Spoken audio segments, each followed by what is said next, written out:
बुजुर्गों के चरणों में जय गोपाल। आवाज सब आ रही है? मैं पहले कुछ भी बोलूं, मैं आप में से चाहूंगा, आप में से कोई कुछ कहना चाहता है? जो आपका अफवाह उड़ रही है, जो मुद्दा है यहाँ का, जो सीलिंग वाला, वही चीज़ के लिए बातें हुई है। लोगों के अंदर काफ़ी दुविधाएं हैं और उसमें राजा शब्द आ रहा है, तो राजा आज के डेट में आपको ही मानना है वो सभी लोग नहीं, इनका कोई उसमें हस्तक्षेप नहीं है, लेकिन बट आज की डेट में यही टारगेट है, तो इसीलिए सभी को बुलाया है। आपको अगर कुछ है तो इनकी लोगों की दुविधाएं दूर की जाए कि हकीकत क्या है और आगे क्या कर सकते हैं। सब यहाँ एकत्रित हुए और जहाँ तक ये दुविधा वाली बात और जो तमाम तरीके की अफवाहें आप लोगों के बीच में रखी जा रही हैं, आप लोगों को पैनिक किया जा रहा है, परेशान किया जा रहा है, उसके लिए मैंने अपनी तरफ से एक वीडियो डाली थी। पता नहीं आप लोगों ने देखी कि नहीं देखी। बहुत लोगों ने देखी, उनका मुझे फोन भी आया। बहुत लोगों से मैंने व्यक्तिगत रूप से वीडियो कॉल पे भी बात करी, टेलीफोन पे भी बात करी और शायद मेरे बापू भी पहुंचे हैं पल्लम 4 नंबर में, यहाँ अम्मा होती हैं, आप लोग सब होते हैं। तो आप लोगों के सबके बीच में उन्होंने अपने विचार रखे, आप लोगों की बातें सुनी। मेरे हिसाब से उसके बाद भी आप लोगों को कहीं ना कहीं आप लोगों के मन में कोई दुविधा जरूर रह गई है और वो स्वाभाविक है।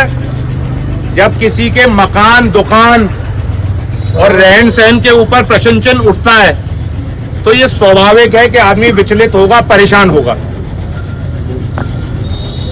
जहां तक मेरा सवाल है, मैं मजबूरी में एक रिश्तेदारी में शादी में गया हुआ था लखनऊ, इसीलिए आप लोगों के बीच में पिछले 2 दिन में उपलब्ध नहीं हो पाया। मुझे नहीं मालूम था कि ये प्रकरण जो है इस हिसाब से इसको हवा दी जाएगी और लोगों को गुमराह किया जाएगा कि एकदम से ऐसे माहौल आग बबूला हो जाएगा। तहसील में भी जो प्रकरण हुआ आरके साहब के संग, वो मेरे हिसाब से सब लोगों ने उसकी वीडियो देखी। वो थोड़ा अनावश्यक था मेरी तरफ से। आज भैया आ जाओ, आगे आ जाओ।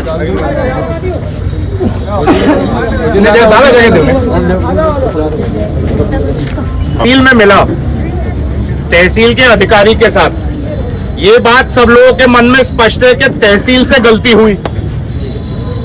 जो जांच आख्या तहसील से बनाई गई उसमें अधिकारियों ने किया, किसने किया, उसमें गलती हुई तहसील द्वारा। लेकिन ये चीज मैंने अपने वीडियो में भी जोरदार के कही थी और इस बात को मैं दोबारा आप लोगों के बीच में दोहराना चाहता हूं। हम लोग प्रशासन से मदद मांग रहे हैं इस वक्त। ये बात सब लोग, इस बात से सब लोग सहमत हैं? अगर हम लोग प्रशासन को ही अपने खिलाफ कर देंगे तो फिर हम मदद की उम्मीद किससे रखें? भाई कल को आपको लगता है कि एसडीएम साहब से गलती हुई या किसी भी अन्य प्रशासनिक अधिकारी से कोई भी भूल चूक गलती हुई है, तो इसका मतलब ये तो नहीं है कि हम लोग उनके ऑफिसों में, दफ्तरों में जाके हाथापाई करें, मारपीट करें ना। भैया ताली वाली ना, ताली की कोई बात ना है हमें। इसे आप गलती नहीं कहोगे, इसे आप साजिश कहोगे। ये साहब आपने दूसरी बात यह है कि ये अफवाह नहीं है। आप कहिए कि अफवाह है। अफवाह क्या है? जब एकदम सही कह रहे हैं, साजिश नहीं है। साजिश में गलती हुई है, गलती नहीं है, साजिश है। ठीक, कोई तहसील अधिकारियों से, पूरे अधिकारियों से भी हुई है। इनसे घोटाला देखता है, एसडीएम साहब है और तहसीलदार साहब है कि सभी है। बिल्कुल। एक इन जमीन रामपुर में है और ना आगे होगी। तो जो ये एक बात हम लोगों के परिवार को भी इसमें घसीट कर ये दिखाया जा रहा है कि हम लोग आपके संग बेईमानी करना चाह रहे हैं, कि आपके घर, मकान, दुकान को उजाड़ना चाह रहे हैं, तो हम लोग इसमें बिल्कुल भी, हमारे परिवार का कोई भी दूर दूर तक कोई रोल नहीं है। 99% बस्ती कच्ची थी। आज की तारीख में वो बस्ती कम से कम 75 से 80% वो बस्ती पक्की हो चुकी है। अगर हमारी कोई ऐसी मंशा होती इस बस्ती को उजाड़ने की, तो ना हम वहाँ सड़क बनवाते। और करीब करीब रामपुर के 2 सभासद तो हमारे बीच में हैं, राजकुमार भैया हम लोग के बीच में नहीं है क्योंकि वो अपने बच्चे को पेपर दिलवाने गए हैं।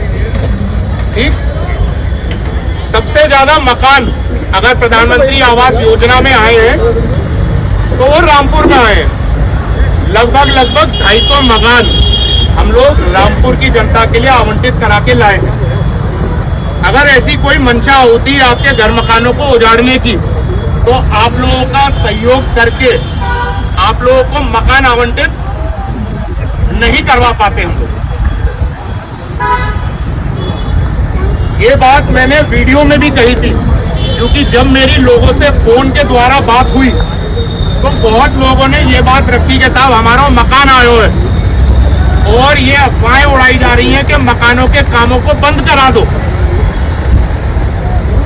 क्योंकि ये मकान यहाँ से उजाड़े जाएंगे। ये बात मैंने वीडियो में भी कही थी, इस बात को मैं दोबारा जोर डाल के कह रहा हूँ। जिस लाभार्थी को मकान मिला है वो अपना काम ना रुकवाए, क्योंकि हम लोगों ने बड़ी मेहनत से आप लोगों के वो मकान आवंटित कराए हैं और मेरे को लगता है 90% उन लाभार्थियों के उनके खाते में भी पैसा आ गया है।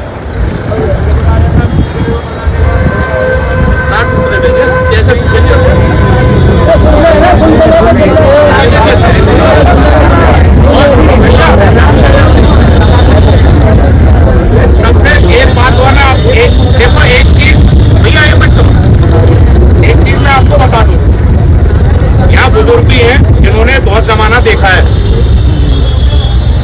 आज तक भारत के इतिहास में ना कोई ऐसी सरकार बनी और ना ऐसा कोई प्रशासन आया जो गरीब के मकान दुकान को तोड़वाए। हुआ है आपके सामने आज तक कभी किसी प्रशासन के लोगों ने? वो है जिनके पास वो इल्लीगल है, वो सरकारी भूमि पे बने हुए हैं।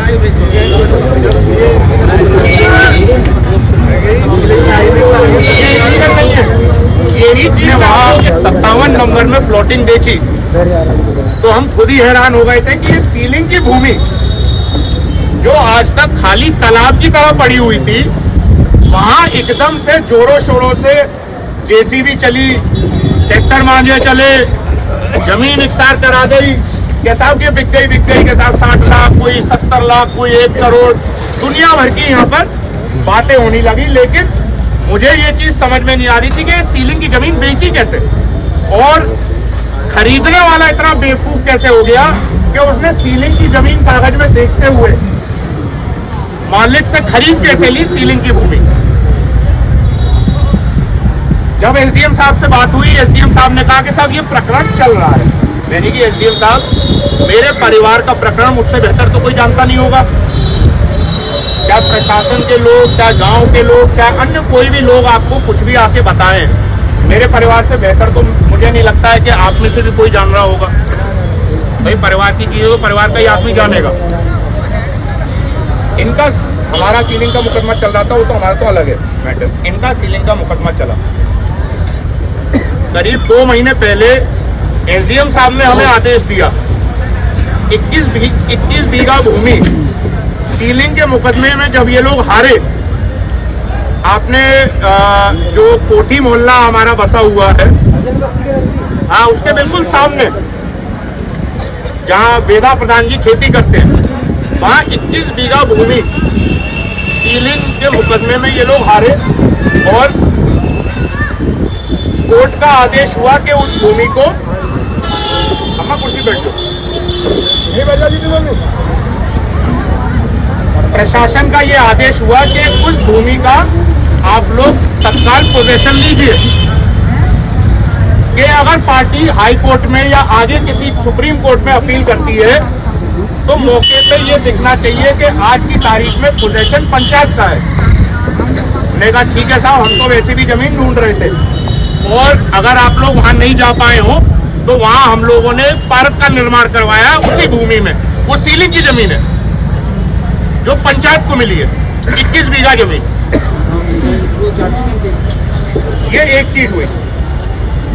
दूसरी, अब इन लोगों ने आपस में मिलजुल के जो एक बात मेरे भी संज्ञान में आई, लोगों के बीच में एक बात ये रखी गई कि भाई ये तो रियासत के आपस में भैया भैया हैं, ये तो आपस में मिल जाएंगे और किले पे बैठ के मोटा पैसा दे के अपना सौदा कर लेंगे और हमारे घर मकान में उजड़वा देंगे। ये बहुत आम तरीके से ये बातें हुई। मैं एक चीज आपको बता दूं, ऐसा जमाना नहीं आया है कि आप अधिकारियों को घर पे बैठा के उनको पैसा देके अपना कोई काम करा लो। अगर आपके नाम पे जमीन है, जहाँ आप खेती कर रहे हैं और उसकी खतौनी में आपका नाम आ रहा है, तो पैसा क्या, किसी में इतनी ताकत नहीं है कि उस नाम को बदलवा के मेरे नाम को जोड़ दे उसमें। हो सकता है कानून में है? पक्की बात है ना, ऐसा क्या? तो यही चीज मेरे को नहीं समझ में आई।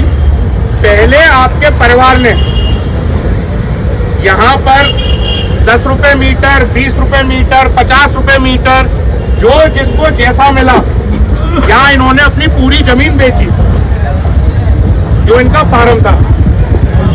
अब रामपुर में कहीं पैर रखने की जगह नहीं है। हम लोग सब ये आपस में यही डिस्कस करते थे कि साहब रामपुर में कोई सरकारी सुविधा दिलवा दें, लेकिन सुविधा तो जब दिलवाएं जब रामपुर में सरकारी भूमि उपलब्ध हो। रामपुर में कहीं भी पैर रखने की जगह नहीं है, सब निजी जमीन है और आप लोगों की जमीन है। एक बात और भी साफ सुथरी आई कि साहब वाने तो जब के वो चेयरमैन बनो, वाने तो हमारी रामपुर की घरौनी बंद करा देंगे। यही बात है। नहीं, मैं बता रहा हूँ, मैंने हर बात बड़े गंभीरता से सुनी है कि साहब इनने हमारी घरौनियां रामपुर की खासतौर से 4 नंबर, 9 नंबर और 10 नंबर की घरौनियां रुकवा दी हैं, क्योंकि ये इस जमीन को सीलिंग में दे रहे हैं। पहली बात तो मेरी जमीन ही नहीं है कि मैं इसको सीलिंग में दे दूं, मेरा अधिकार ही नहीं है, ना मेरे परिवार का अधिकार है। और जहां तक घरौनियों की बात रही, घरौनियों की प्रक्रिया चल रही है। पहले हम लोगों ने, नगर पंचायत ने टैक्स लगाया, टैक्स आप लोग जमा करेंगे, उसकी आपको बाकायदा रसीद मिलेगी। उसके उदाहरण मैं आपको बता दूं, ठाकुर साहब मेरे सामने विराजमान है। पहले जो हमारे कमर्शियल जगह है, जैसे शादी घर हो गया, सीमेंट फैक्ट्री हो गई, या अन्य कमर्शियल जो बड़ी बड़ी जगह हैं, उस पर नगर पंचायत ने भी टैक्स लगाया है। ठाकुर साहब आपके पास रसीद है, आपको बाकायदा रसीद मिली, ठीक। अन्य और भी जो मैरिज होम वाले हैं, आप उन लोगों से भी जानकारी करिएगा। और ये मुनीष ठेकेदार यही होंगे। इसके बाद मैं जब लखनऊ अभी गया था, मैं इनको बोल के गया था, बाजार में अगर दिक्कत हो टैक्स वसूलने में, सबसे पहले मेरी दुकानों का जाके टैक्स काटना, जिससे कि आदमी को ये भरोसा रहे कि हाँ भाई फलाना आदमी कटवा रहा तो हम कटवाएंगे। कट रही है रसीदें, मुझे मालूम है कट रही है यार, मैं रोज उनकी रसीद, क्योंकि उस रसीद का रिकॉर्ड हमें रखना है। धीरे धीरे ये प्रक्रिया अभी बाजार पे है, क्योंकि पहले हम लोग कमर्शियल टैक्स लगा रहे हैं, उसके बाद गांव के अंदर जाएंगे, इस पे आप अपना हाउस टैक्स देंगे। आज की तारीख में चाहे आप घवाना चले जाओ, चाहे पंचायत के किसी भी गांव में चली जाओ, किसी भी वार्ड में चले जाओ, कोई भी अपने, मैं किले में रह रहा हूं, मैं अपने किले का मालिक नहीं हूं, मेरा किला ग्राम सभा की जमीन में बना हुआ है। आपके भी घर ग्राम सभा की जमीन में बने हुए हैं, बनने ग्राम सभा की जमीन में बनने। किसी के पास घर का अपना कागज नहीं होगा यहाँ पर, जिसने मान लीजिए जैसे यहाँ करे, ये आपने बेनामा करा, तो ये इसका कागज आपके पास जरूर होगा। छोटी भैया रुको यार, अन्य जितने वार्ड है कनोई, अभी तक गांव में किसी के भी नाम पे टैक्स नहीं कटा है, बाजार में कटा है, कमर्शियल जगहों पे कटा है, और जहां जहां कटा है उनको बाकायदा रसीद दी गई है। वो रसीद, जैसे आप अपने बिजली का बिजली का बिल जमा करते हैं, मान लीजिए कोई भी मुकदमा आपका कोर्ट में होता है, तो बिजली के बिल के कागज भी आदमी उसमें इस्तेमाल करता है दिखाने के लिए कि मेरा ये मालिकाना हक है। मैं इतने सालों से अपने इस मकान का बिजली का बिल जो मेरे नाम पे अभिमन्यु राज सिंह के नाम पे जनरेट होता है, उसका मैं भुगतान बिजली विभाग में कराता हूँ। इससे आप लोग ये जताते हैं कि मैं वहां उस जगह का मालिक हूँ। जो आप लोगों का टैक्स काटा जाएगा वो रसीद भी आप लोगों को एक मालिकाना हक देगी।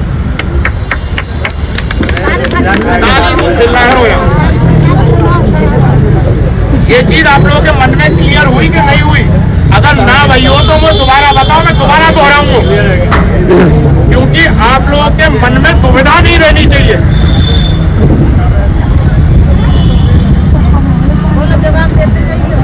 ये घरौनी वाली बात जो आप लोगों के बीच में रखी है कि हमने आपकी घरौनी रोक ली है, ऐसा कुछ नहीं है।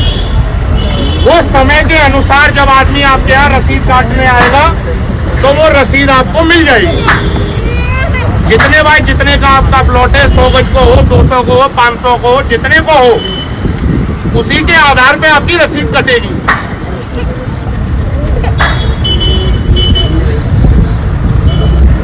सब लोग ये जानकारी लोगों को नहीं। इन सब चीजों में एक सरकारी प्रक्रिया चल रही है कि मैं गवाना नगर पंचायत की अकेली घरौनियां नहीं बंटवा सकता। ये प्रदेश स्तर का काम है। हम गवाना नगर पंचायत क्यों ना बनी यार, वो प्रोसेस में है, वो धीरे धीरे भाई इन्हीं चीजों से नगर पंचायत की आय बनेगी। जो सरकार बात करती है कि आप आत्मनिर्भर बनिए, कि आप अपनी पंचायत में खुद आमदनी बनाइए, वो यही आधार है कि लोगों पे टैक्स लगेगा, आप उस वसूली से विकास कार्य करवाइए, उस पैसे को आप जनता के लिए लगाइए। और ये पूरे प्रदेश भर में ये कार्य चल रहा है। जहां शायद पुरानी पंचायतें गठित है वहां घरौनियां उपलब्ध हो गई होंगी, लेकिन जो नई नगर पंचायतें हैं जिनका पहली बार चुनाव हुआ है, वहां घरौनियां अभी कहीं नहीं बची। इसकी बात कर रहा है। मैं ये नहीं कह रहा कि कोई आदमी अलग है, कोई आदमी दूसरी दिशा में चल रहा है। मैं तो सभी लोगों से अनुरोध करूंगा कि भाई जो लोग रामपुर में लग रहा है कि लोगों के संग अन्याय हो रहा है, हम लोग उनके संग हैं, हम आपके खिलाफ नहीं है। हम तो कहेंगे हम लोगों को सबको जोड़ के मुहिम और मजबूत करनी चाहिए। ये आपस की रंजिश वाली बात ना है कि भैया ये मेरे सगे हैं, ये तुम्हारे सगे हैं, ये वहां के सगे हैं, ये फलाने के सगे हैं। मकसद हम सबका एक है। जब हम लोग सब एकजुट रहेंगे तभी हम लोग की ताकत रहेगी। और मारपीट करके, उपद्रव करके, गाली गलौज करके ताकत नहीं दिखाई जाती, ये गंवारपना होता है। भाई अधिकारी जो तहसील में बैठा है वो जनता के लिए ही बैठा है। अगर आप लोग उसके पास अपनी परेशानियां लेके नहीं जाएंगे, मैं नगर पंचायत कार्यालय में बैठता हूं रोज, अगर आप लोग अपनी परेशानियां लेके मेरे पास नहीं आएंगे तो मेरा उस नगर पंचायत कार्यालय में बैठने का काम ही क्या? मैं तो बैठ के मक्खी मारूंगा। वो भ्रष्टाचार के लिए बैठे हुए हैं। तो इतना हंसने की बात नहीं है। ये मेरे को खुशी है कि जब आप अब यहाँ से उठ रहे हैं तो आपके मुस्कुराते हुए चेहरे हैं। आपको महिलाओं के साथ बैठ के जो आज बातें आप लोगों के बीच में यहाँ रखी गई है, सब लोग का कोई डर हो, कोई शंका हो, वो चीज दूर हो सकती है। और नहीं हो रही हो, मुझे फोन करिए और बोलिए भैया अभी तत्काल इस घर के आगे हाजिर होइए, मैं हाजिर होऊंगा।